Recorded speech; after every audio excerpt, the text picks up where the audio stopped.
That's pretty exciting to know that we have the capacity, even right into old age, that plasticity exists where we have the capacity to develop new neural pathways.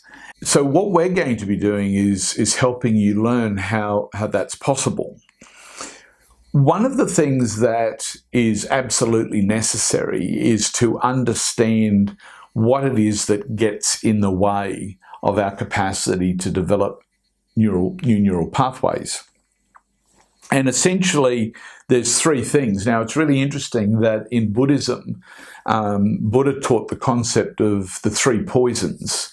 And essentially, he was alluding to the idea that there were three ways that people engage consciousness that gets in the way of being able to make more loving choices for themselves and for other people. And interestingly enough, even within the Christian tradition, Jesus talked about those choices in the parable of the sower, talking about seeds that fall in seal soil, seeds that fall in amongst the rocks, seeds that fall in amongst the weeds.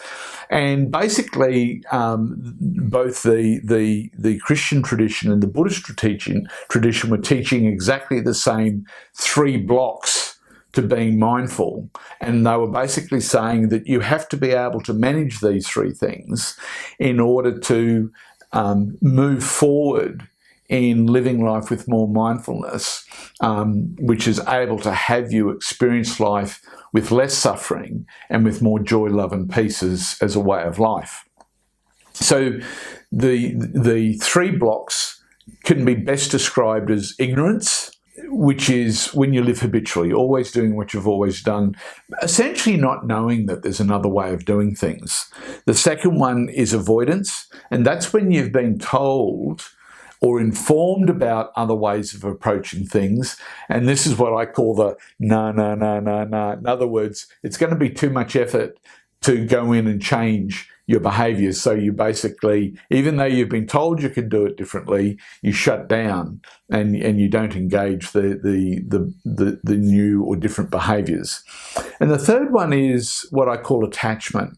And that's effectively where you actually are at a point and you're probably suffering enough that you want change to happen, and you actually institute personal will to change your behaviours. For example, it could be around weight loss and going on diets. And of course, what happens is you can show the discipline of the diet and something happens that has you all of a sudden choose your old patterns. Some stressor turns up in your life and you start reverting to comforting food. And next thing, you find yourself back doing what you've always done. And this is attachment, the inability to sustain new neural developments and new neural pathways, and finding ourselves not only reverting, but compounding the suffering through shame of failure.